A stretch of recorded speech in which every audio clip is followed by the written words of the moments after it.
The healthcare detective, Frank Lalli, has written a book for Simon & Schuster about how to get affordable healthcare. Called Your Best Healthcare Now. It is available online, in-store, wherever fine books are sold. Mr. Lalli is also the health correspondent for Parade and the former editor of Money and George magazines. And he has a different topic today. And hi, Frank. What's your different topic today? How are you? I'm respiring. How are you? Yeah, it's a little steamy today. We've got the air conditioning on already. So, remember a couple of weeks ago, I said I was going to attend a conference down in New York City. It was free of charge. Invited all our listeners to join us.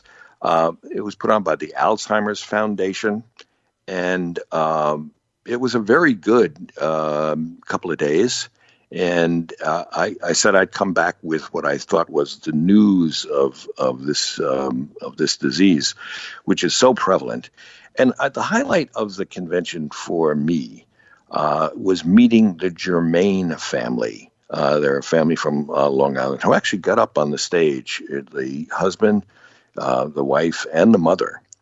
And they talked about how they are taking care of her as she is now slipping deeper into Alzheimer's. So I thought first of all, it took a lot of courage, I thought, for a family to stand up there and then address the audience. But they feel they're learning things about being caregivers. They love Linda very much, and they want to share what they're learning about how to interact with her and help her and keep her in a good mood and a happy mood and communicating as much as possible. They wanted to share that with the audience, and I thought, it's something that I then would want to share with all of us. So I interviewed them separately, both David and Linda, and not Linda, the wife, but Emmy, the daughter, and I've come away with some very good pointers on things to how to deal with Alzheimer's. Now, first of all, Linda would be one of those people you'd never expect to get Alzheimer's. This happens all the time. How could she possibly have any form of dementia? She was a Liz Claiborne fashion executive. Not too many years ago, she was running a number of businesses for Liz Claiborne with $1 billion in revenue. But then about 5 years ago, at about age 62, her memory began to slip. And it was little things at first. She couldn't remember where she put the brush, that kind of stuff. She was a wonderful cook, but she couldn't remember a recipe she'd made so many times. Just little things like that.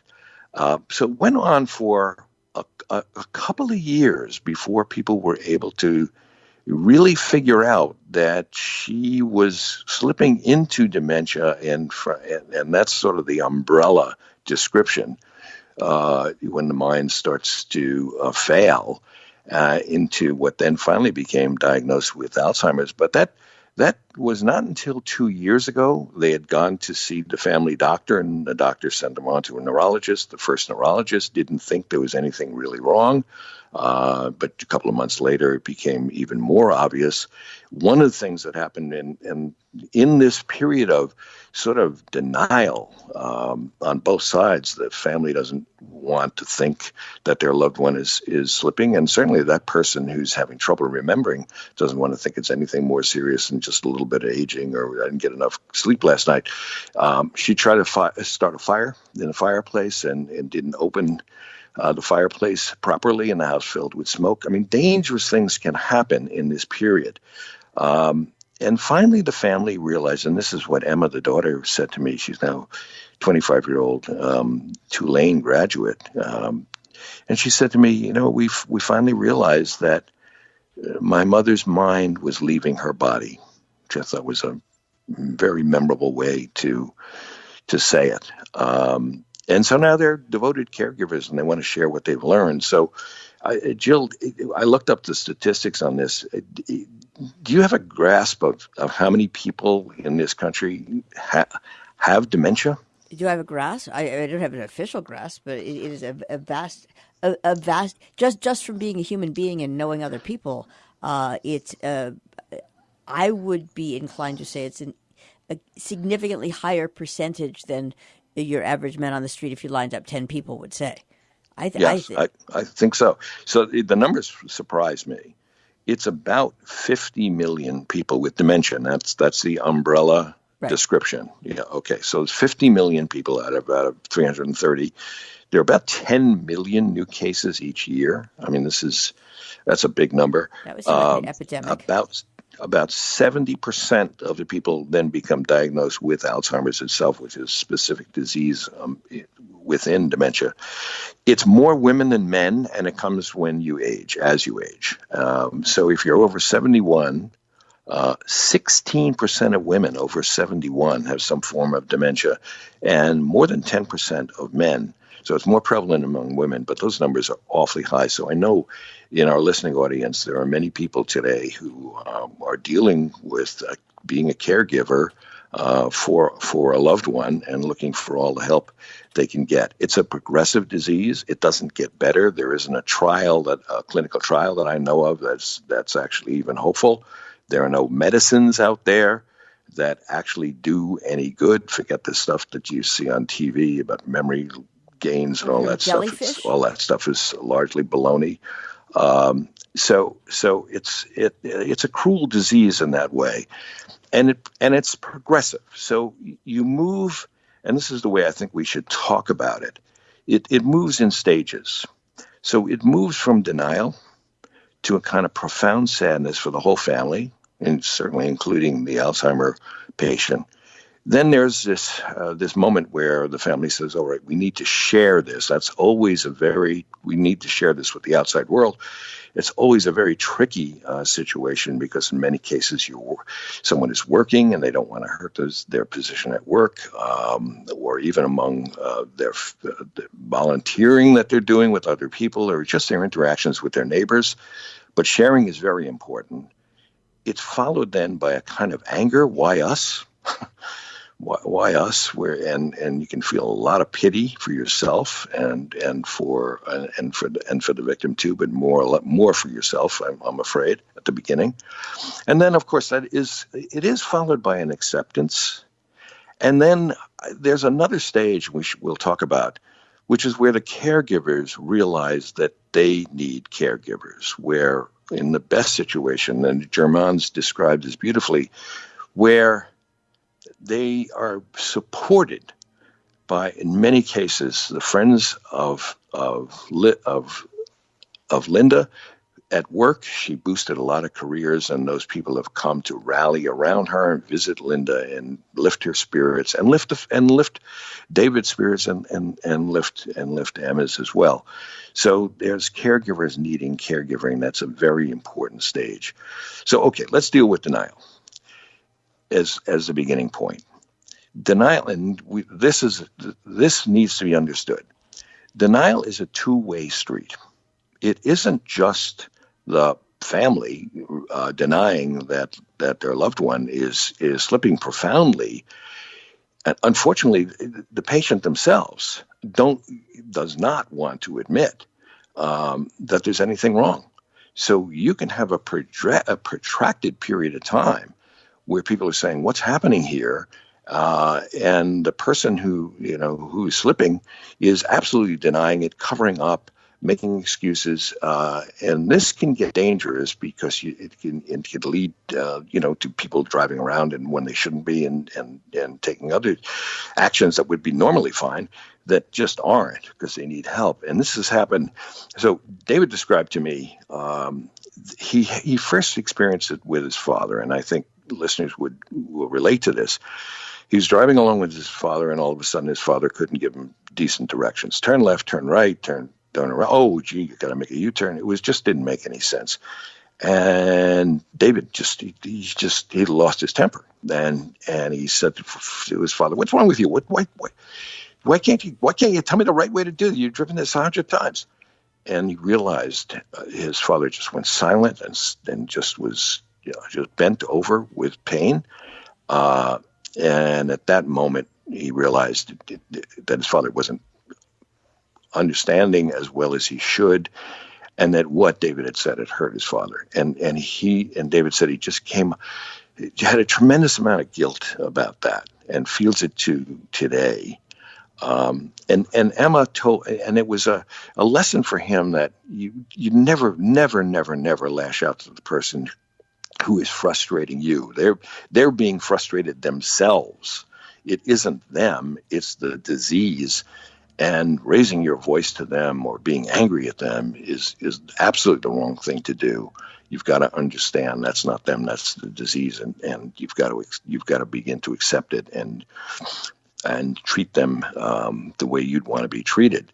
Emma told a very similar story. This has to be similar to what other people listening have experienced. Her mother picked her up at Newark Airport, and the mother could not remember. Linda could, for the life of her, couldn't remember where she parked the car. So they're walking around the parking garage for 45 minutes. They couldn't find the car. And Emma's getting more and more frustrated.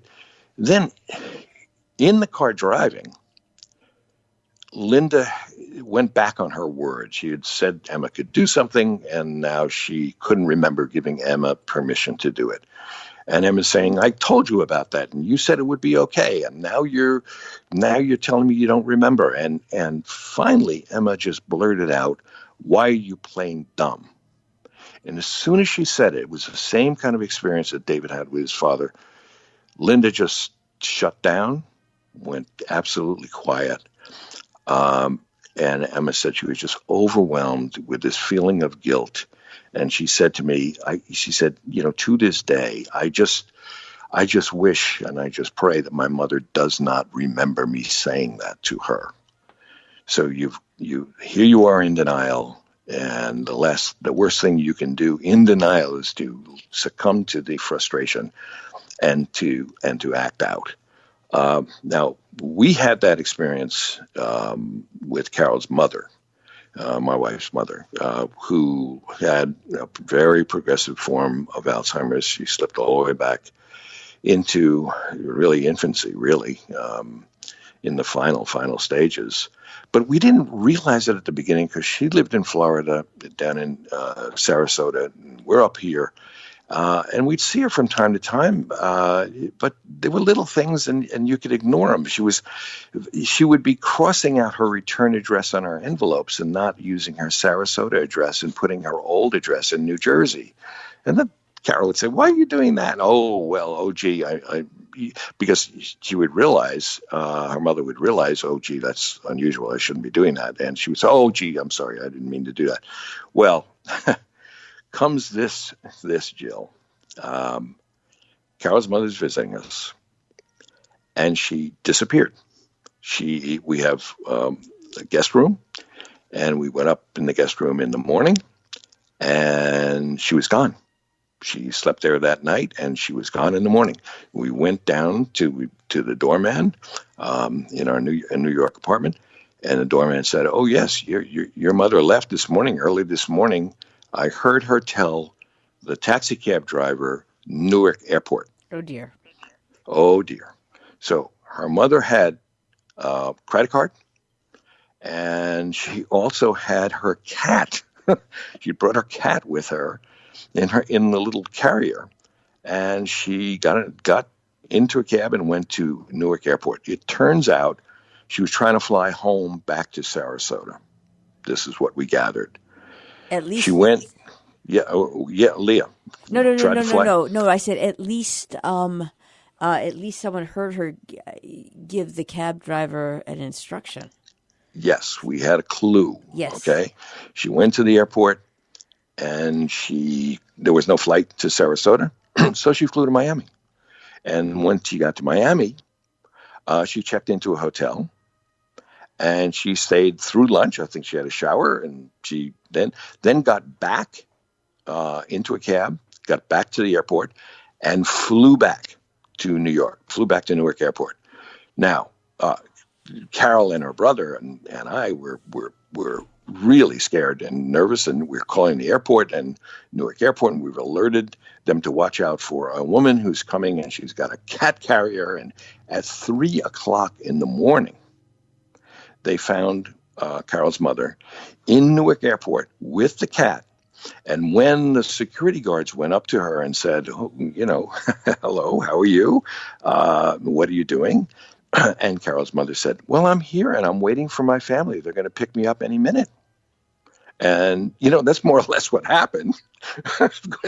because what Right. No, there's an that's element. more or less what happened. Okay. And we get her back into our apartment. It's about 5:00 in the morning now. And we're having tea. And it's as if nothing had happened. Right. Carol said to her mother, what did you do today? And Carol's mother said, in absolute fabulous denial, said, oh, I had a meeting down in Florida. I belong to that organization, and I don't want to miss a lunch. I never want to miss a lunch. So I went down there and had lunch with my old pals and then came back. Of course, that was just a cover story. And I'll tell you this, that was the last day she had access to a credit card. That's virtually the last day she was alone for any period of time without anyone with her. Right. So that could never happen again. Now that's people wander off. This is an extreme case. And I have to say you're right there in the top 4 with stories of wandering off. We are out of time, so this is clearly a to be continued because it's not only a prevalent topic, but you've only just scratched the surface. So yes, I have. Thank you, Frank. So yes, we'll come back to this. We'll deal with denial, and we're gonna deal with the sadness that follows it. But I would say one last thing on denial. Yes, when you realize that the person needs help, get them to a doctor. They will not want to go. In many cases, they will say, "There's nothing wrong. You're exaggerating. You're belittling me." Get them to the family doctor. Even go in for a flu shot and then have the doctor evaluate them and get them to a specialist if they need it. But one way or another, get them to a doctor and get the treatment started as early as possible. Do not succumb to denial. This disease doesn't get better. Thank you, Frank, the healthcare detective and the health correspondent for Parade. Send your questions or concerns about finding affordable health care to healthcaredetective@robinhoodradio.com. Frank will try to address as many of your questions as he can on future broadcasts. Also, look for his book, Your Best Healthcare Now, available online, in-store, and as ever on my desk.